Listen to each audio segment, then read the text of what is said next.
सवारीचा घेतला पावलांनी आम्हा वाळवंटी तुझी सावली गळा भेट घेण्या भीमेची निघाली तुझ्या नाम घोषात इंद्रायणी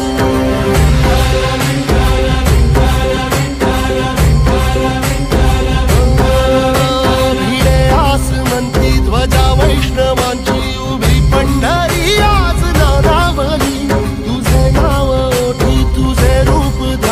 जीवाला तुझी याच गाला गली जरी बाप साऱ्या जगाचा परी